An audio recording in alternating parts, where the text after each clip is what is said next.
I have spent the better part of 3 weeks looking for a sentence I couldn't find. Not because it was hidden. Not because the archives were inaccessible.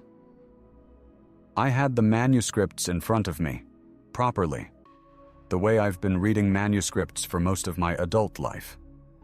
The Testament of Solomon in D.C. Dooling's critical translation for the Old Testament pseudepigrapha. The Sefer Raziel HaMalakh in the 1701 Amsterdam edition. The Book of Enoch in the Ethiopian Orthodox canon, which is the only place in the world where that book was preserved in full and never thrown away. I was looking for the exact moment where Solomon, in his own voice, in his own system, says, "This child, because they were born on a Monday, belongs to Gabriel. This one is yours." That sentence doesn't exist. And that bothered me more than it should have. Because the tradition is alive. Millions of people carry it. You probably carry some version of it. Someone told you, maybe when you were young, maybe recently, that your birthday corresponds to a specific angel. That this guardian was assigned to you not at baptism, not through prayer, but at the moment of your birth, when the day you arrived in the world determined who was standing at the door of heaven with your name. I needed to know if that had a foundation, or if it was something someone invented. Before I go any further, if this is the kind of investigation you come here for, the kind where we go back to the actual sources instead of just repeating what everyone already says, the subscribe button tells the algorithm to keep bringing you more of this. I have months more of this work. Hit it if you're staying. Here's what was actually bothering me, specifically. I've spent 12 years, moving between Ethiopia and Israel and London and Egypt, studying the Solomonic manuscript tradition. The Testament of Solomon, the Sefer Raziel HaMalakh, the Key of Solomon, the Lemegeton. These are texts that Solomon almost certainly didn't write himself. They're attributed to him the way ancient wisdom was always attributed to a foundational authority figure, the way a tradition would anchor its claims to the king who was understood to have mastered spiritual architecture. But they carry something real inside them. They carry a systematic understanding of how spiritual forces are organized, how they govern different portions of reality, how a human being can navigate that structure. And in all of those texts, the angels governing the days of the week are unambiguously present. The Book of Enoch names 7 archangels and assigns them governance over portions of creation. The Sefer Raziel assigns princes to planets and planets to days. The Testament of Solomon catalogs which angels govern specific hours of the day and which planet rules each. The architecture of angelic governance across the days of the week, that's not contested. Every tradition I consulted confirmed it. What I couldn't find was the personal clause. The you, specifically, because you were born on this day. That gap mattered, because if the birthday assignment was a later medieval interpolation, if some 14th century scribe combined 2 separate systems and called the result Solomonic, then the tradition that millions of people carry about their own specific angelic protection is resting on something that wasn't actually in the original. I needed to know. Not just intellectually. I needed to know because someone I loved believed it with her entire body, and I'd spent years filing that belief under cultural heritage, which is the polite academic way of saying, I didn't take it seriously enough to check. So I sat down with 3 texts simultaneously. I do this. My desk at Oxford looks like a small archive when I'm deep in something, which is most of the time, and which my colleagues have given up commenting on. 3 critical editions open, a yellow legal pad for tracking correspondences and contradictions, and the particular quiet that comes after midnight when the building is empty and the question is the only thing in the room. I told myself I'd spend an afternoon. I want to tell you what I found because it genuinely changed my understanding. But I need to tell you something about how I found it first. Because the shape of the search matters. Because what I almost concluded before I kept going was the opposite of what I actually found. The first thing I found was convergence. Every single tradition I consulted, the Solomonic grimoire tradition, the Eastern Orthodox liturgical calendar, the Catholic tradition, the Book of Enoch in the Ethiopian canon, agreed on 3 of the 7 assignments without any ambiguity whatsoever. Sunday is Michael. Monday is Gabriel. Wednesday is Uriel. Those 3 are fixed. Across every era, every geography, every theological framework. The planetary correspondence confirms it. Sunday is the sun, and Michael is the one who governs the covenant threshold between order and chaos. Monday is the moon, variable and governing the night, and Gabriel is the messenger who finds people in darkness. Wednesday is Mercury, communication, transmission, the movement of knowledge between things. And Uriel is the angel of illumination. 3 of the 7? No dispute. The other 4 gave me walls. Tuesday, for instance. Some traditions assign Raphael. Some assign Samael. And Samael is a complicated name because he appears in different texts as both a prosecuting angel and a figure on the wrong side of spiritual conflict entirely. The Heptameron, a Renaissance text drawing heavily on Solomonic sources, puts Raphael for Tuesday. So does most of the Catholic tradition. And Raphael is the healer. He restores Tobit's sight in the book that bears his name. He's sent to heal the earth in Enoch. And there's an internal logic to a healer being assigned to Tuesday, which is Mars's day, the day of conflict and wounding. A healer assigned to the day of battle.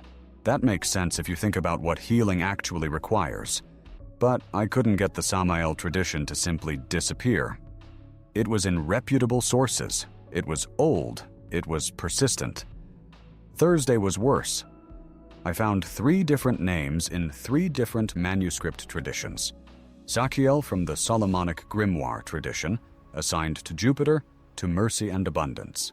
Jegudiel from Eastern Orthodox tradition, the angel of divine reward.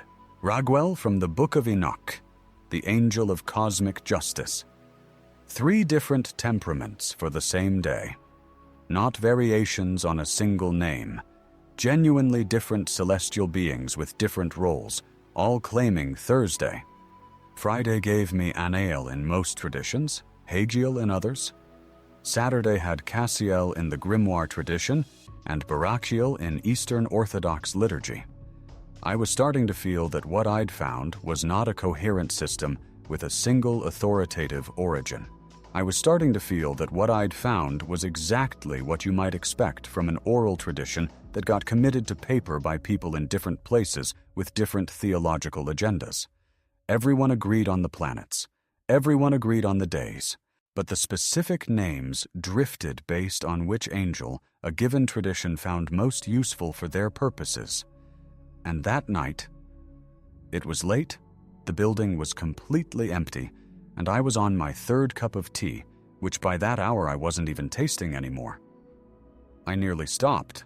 I nearly wrote in my notes. The birthday assignment is a popular synthesis without a single authoritative origin. The 3 core assignments are reliable. The other 4 are tradition-dependent. Closed the editions. Went home. But there was something in the structure of the Sefer Raziel that I kept circling back to. Something about how the assignments were framed. Not who was assigned where, but what the assignment was for. What the Solomonic manuscripts actually describe is not a fixed assignment system.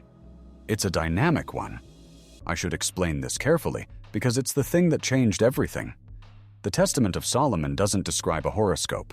It doesn't say that Raphael owns Tuesday the way a zodiac sign owns a birth month. What it describes is governance. The angels govern hours and days in a rotating cycle.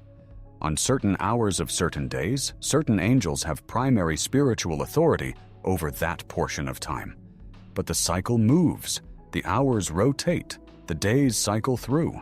and the system is designed to be navigated by the person who knows how to read it. The Sefer Raziel HaMalakh is more explicit. It's a book of protective amulets and invocations, and what it actually teaches is how to invoke the angel of whatever day you are currently in. Not the day you were born, the day you are in right now. And that's when I realized I'd been looking at two completely separate systems, and that the tradition millions of people carry is the synthesis of both, which is not a corruption. It's actually a more sophisticated structure. Here's what I mean. The first system is the Solomonic one, which is cosmological. Angels govern days in an ongoing cycle. Anyone on any given Tuesday can invoke Raphael's authority for healing. Anyone waking at a specific hour can call on the angel whose watch that hour falls under. The access is universal. The cycle is always running. The second system is Talmudic, specifically a brief passage in the Babylonian Talmud, Chagiga 16a, that says a person is accompanied at birth by angels who remain with them throughout their life as covenant guardians, not just present, but assigned, personally, named. What the medieval synthesis, the tradition that most people actually inherited, did was bring these two systems into relationship. It said, the angel governing the day of your birth is not just the angel of a cycling cosmic clock. That angel became your covenant guardian at the moment you entered the world, your primary companion, the one with your name. But the original Solomonic system doesn't disappear. The daily cycle keeps running. You don't only have access to your birthday angel. You have access to all 7 for different needs on different days. Your birthday angel is your primary covenant, the one who was there at the beginning and carries the thread of your life. The others are available to you as an architecture of spiritual authority covering every kind of need. Solomon's system is not a horoscope. It's richer than a horoscope. A horoscope locks you into a fixed category. This system gives you a covenant guardian and a full spectrum of angelic access depending on what you need. The sentence I was looking for, the one where Solomon explicitly assigns an angel to a birthday, wasn't in the manuscripts because the system isn't designed to be a lock. It's designed to be a key. I sat with that for a long time. Actually, I didn't sit. I stood up and walked to the window and stood there for maybe 10 minutes in the dark, because I realized what I'd almost missed, and I realized why I'd almost missed it. I'd been looking for the system to be simpler than it was. I'd been looking for a clear assignment. One person, one angel, done. Because a simple assignment is easier to either validate or dismiss. What I found was a living architecture. And a living architecture can't be dismissed. It has to be lived inside. My mother was born on a Monday. I need to stop here for a moment, because I have been talking about this as a research problem, and it was one. But somewhere in the middle of those 3 days at my desk in Oxford, it stopped being only that. And I want to be honest about when the shift happened. My mother was a Catholic woman from Nsukka, in Igbo land. Devout, genuinely, bodily devout, in the way that people who grew up in certain parts of Nigeria can be devout, which is to say, completely. Not as a doctrine you hold, but as an orientation of the entire person. She also practiced what I used to call using the careful language of a historian's son who wanted to respect both his parents. Traditional Igbo protective rituals. She drew symbols on our doorframe. She knew which hours of the night required specific prayers. She had a way of speaking to forces she never fully explained to me, and that I never fully asked her about, because I thought, and I have to live with this, that I already understood what she was doing. I was using the word superstition in my head. I never said it out loud to her, but I was filing her knowledge under that word. I pulled out a photograph I keep in my desk drawer. My mother standing in front of the doorframe in Nsukka. the one with the symbol she'd drawn. I've had that photograph for 11 years since she died. I'd looked at it probably 200 times. I'd never looked at it like a researcher. When I finally did, when I put the Sefer Raziel next to that photograph, the symbol on our doorframe in Nsukka, southeastern Nigeria, had a structural correspondence to a protective sigil in a 13th century Kabbalistic manuscript that my mother had almost certainly never seen. She got it from her mother, who got it from her mother, a transmission chain that bypassed the institutions entirely, bypassed the colonial church, bypassed the Western academic tradition, bypassed every gatekeeper, and went straight to the source. And she was born on a Monday. She was calling on Gabriel. Not by that name. By an older name. An Igbo name. A name that belongs to a chain I haven't fully traced yet, but that I now understand is pointing at the same angel. Let me tell you what this means in practice, because whatever else I've just told you, you came here with a specific question about your day, and you deserve an actual answer. Let me go through all 7. If you were born on a Sunday, your primary covenant guardian is Michael. I want to be careful with Michael, because he is probably the most misrepresented figure in popular spiritual culture, reduced to a warrior with a sword, which is not wrong but is very incomplete. What the Solomonic manuscripts actually emphasize about Michael is something subtler and more consequential. In the Testament of Solomon, the text that forms the foundation of the entire Solomonic tradition, it is Michael who brings Solomon his ring. Not a weapon, a ring. And not to give Solomon power over demons by brute force, but to give him covenant authority, the specific ability to command destructive forces to serve constructive purposes. Michael doesn't just fight evil. Michael enables the kind of relationship with spiritual reality where conflict itself becomes purposeful. Sunday is the sun, the first light of creation in the Genesis account, the day of the covenant threshold between darkness and light. If you were born on a Sunday, you were born at that threshold. The angel who handed Solomon his authority is your primary guardian. If you were born on a Monday, your guardian is Gabriel. Gabriel's role across every tradition that names him is messenger, and I want you to sit with what that means, because messenger sounds passive. It isn't. Gabriel's appearances in Scripture are not passive. The announcement to Mary changes the trajectory of her entire life in a single moment. The revelation to Daniel explains visions that no human intelligence could interpret. In Islamic tradition, it is Gabriel who speaks to the prophet for 23 years. Gabriel doesn't deliver neutral information. Gabriel carries the word that arrives at the exact moment when a person's life needs to know something it doesn't yet know. Monday is the moon. Variable, cyclical, governing the tides and the hours of the night. If you were born on a Monday, your primary guardian is the one who knows how to find you when you are in the dark and doesn't leave until you understand what you needed to hear. My mother was born on a Monday. I've already told you what I think about that. If you were born on a Tuesday, your guardian is Raphael. Raphael's name in Hebrew means God heals. But the healing I'm talking about is not only medical. In the book of Tobit, one of the oldest narrative accounts of angelic accompaniment we have, Raphael spends most of the story traveling as a companion to a young man on a long journey. He identifies a demon. He instructs the young man in a specific remedy. He intervenes at the critical moment. And then, at the end of the story, he reveals who he has been all along. Raphael's protection is present and practical. It works through the journey itself, through the knowledge acquired on the road, through the instruction that arrives at exactly the right moment. Tuesday is Mars's day, the day of conflict, of difficulty, of the kind of resistance that either defeats a person or forges them. A healer assigned to the day of battle.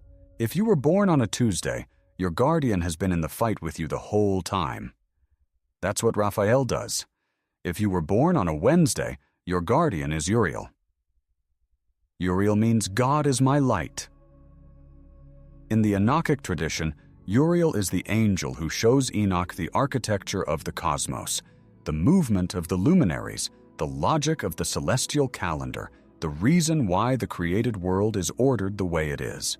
He is the angel of illumination in the most precise sense, not comfort, not warmth, but the specific light that makes it possible to see what is actually there.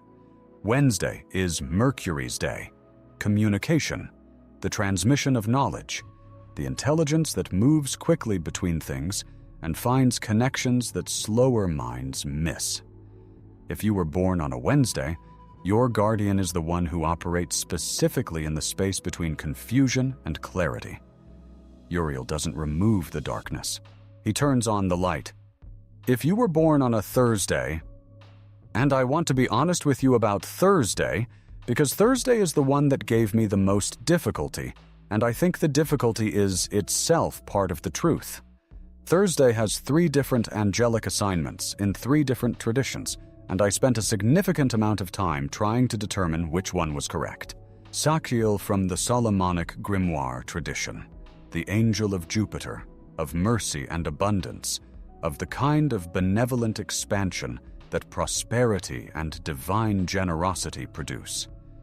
Jegudiel from the Eastern Orthodox tradition, the angel of divine reward and the accountability that comes with it, the reckoning between what you receive and what you owe.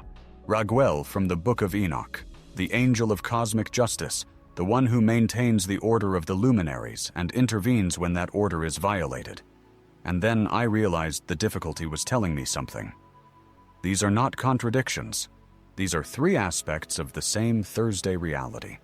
Thursday is Jupiter's day, the day that in ancient cosmology governed the benevolent ordering of human affairs, the administration of mercy and justice together.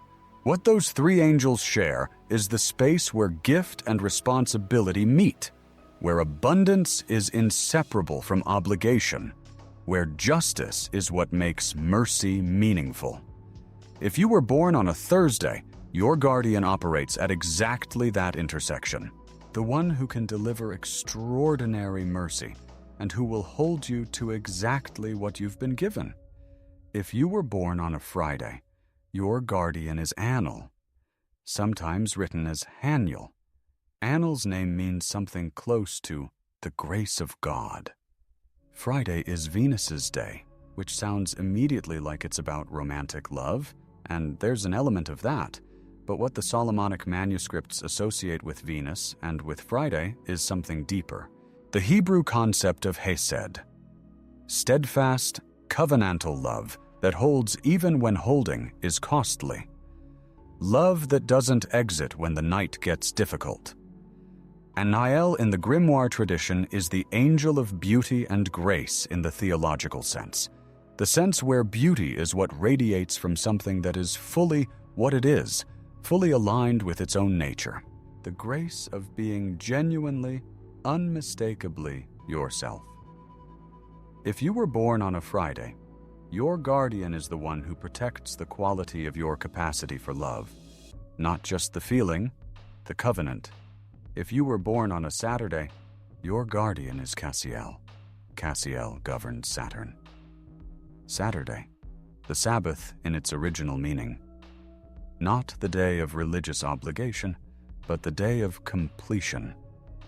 Rest after the work of creation. And Cassiel is the most misunderstood of the 7 because he is the quietest. He is not a warrior. He is not a messenger. He does not appear in the famous dramatic scenes of Scripture. In the Solomonic tradition, Cassiel is the angel of endurance, of solitude, of the long patience that holds through what cannot be quickly resolved. He has been called the angel of tears in certain manuscript traditions, which sounds sorrowful, until you understand that the capacity to endure sorrow without being destroyed by it is one of the most powerful forms of protection that exists. If you were born on a Saturday, your guardian is the one who does not leave when things are slow, when the darkness is long, when the answer isn't coming yet. Cassiel stays. That is his specific gift, I find myself thinking about Saturday-born people differently now. The ones who hold things alone for a long time. The ones who endure.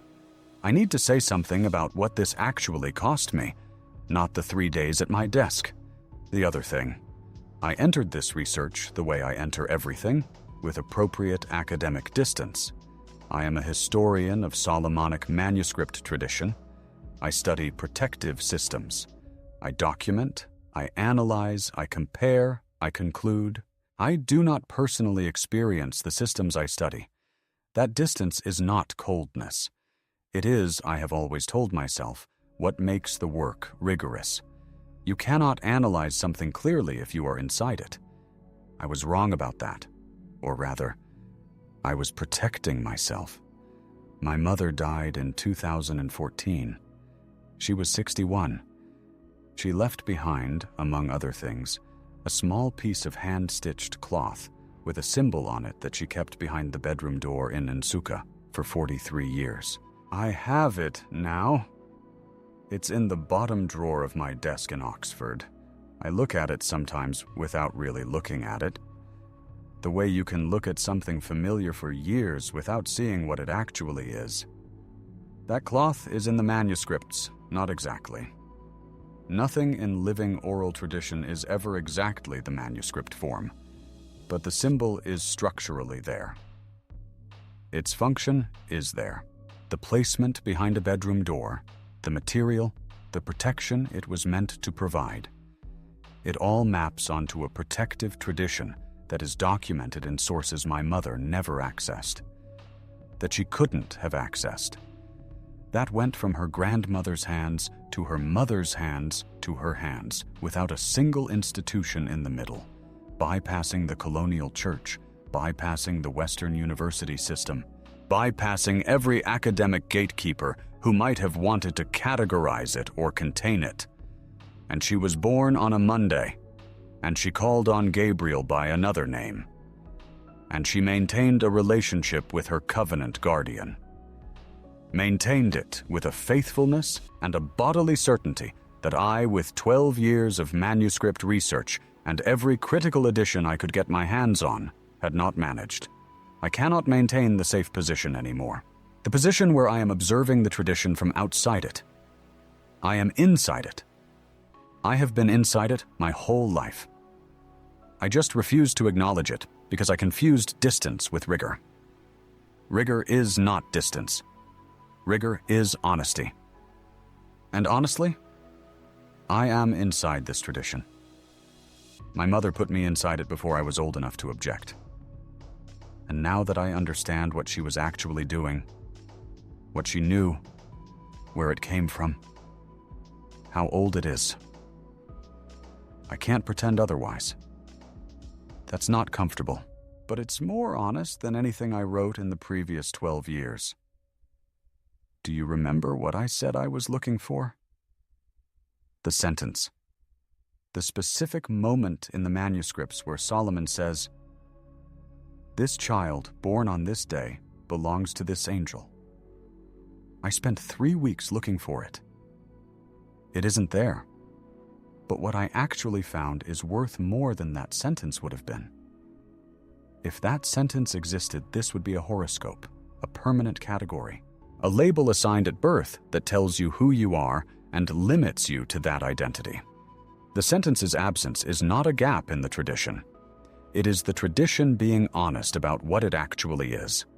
What the manuscripts contain is a covenant, which is a living relationship, not a label. The angel of your birthday is your primary guardian, not because a mechanism assigned them and locked the door, but because the moment of your birth created a specific relationship that carries the weight of everything that has happened since. That angel has been present through everything.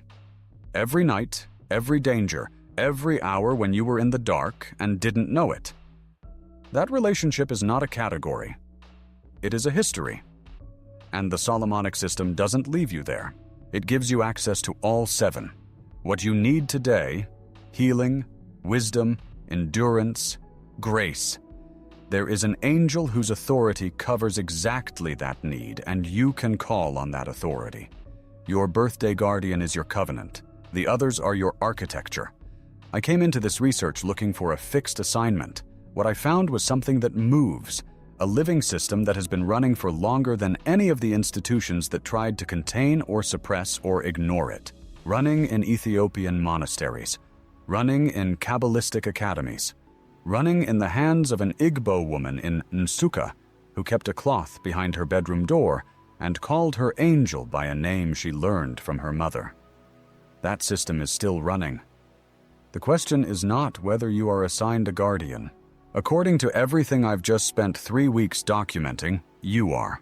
The question is whether you know its name. I want to say something directly before I close. This kind of work, going back to the actual manuscripts, sitting with the discrepancies until they tell you what they mean, finding where the oral tradition maps onto the written tradition and where it exceeds it. This is not quick work. It's not algorithmic. It requires access, time, and the willingness to let 3 weeks of research change something in you that you thought was settled. If this investigation matters to you, not just the conclusions, but the method, the honesty, the willingness to follow the question wherever it leads, the Super Thanks feature is the direct way to say so. It makes more of this possible, more hours in the manuscripts, more conversations like this one, more of the work that takes time to do properly. You are not just watching, you are what makes this possible. What do you do with this? I am going to tell you what I am doing, not as instruction but as honest reporting from someone who has just been changed by this research more than I expected. I'm going to pay attention to the day I was born. Not because I believe in a mechanism that locked me permanently into a single celestial patron. I've just spent a long time explaining why that's not what the system actually is. But because the tradition I've spent 3 weeks re-examining says there is a specific name for the force that has been at my side since before I had language for anything. And that name, confirmed by the manuscripts, practiced in the Ethiopian monasteries where I spent 2 years, maintained by monks who structured their entire prayer lives around these correspondences, carried in the hands of my mother for 43 years without her ever knowing there was a British Museum manuscript that would have confirmed her entirely. That name carries access, not magical access, covenantal access. The difference matters more than people usually acknowledge. Magical access is about commanding. Covenantal access is about relationship, about addressing something that already knows your name, that has already been present in every moment you were trying to survive. Tonight, whatever day you were born, call on that guardian by name. Michael, Gabriel, Raphael, Uriel, Sechiel, Anael, Cassiel. Call it the way you would call a name in a dark house to see if someone is there. Because according to everything I've just found, and according to my mother, who knew things she never had words for, they are. Sleep well tonight. Or don't. Sometimes knowing makes it harder to rest. I understand that feeling completely. One last thing. What day were you born? Leave it in the comments. And if you want to tell me something more, whether the description of your angel landed, whether it named something you already knew about yourself, whether it felt like recognition or like a door you hadn't noticed before, I want to hear that. Write your day. I will be reading every single one.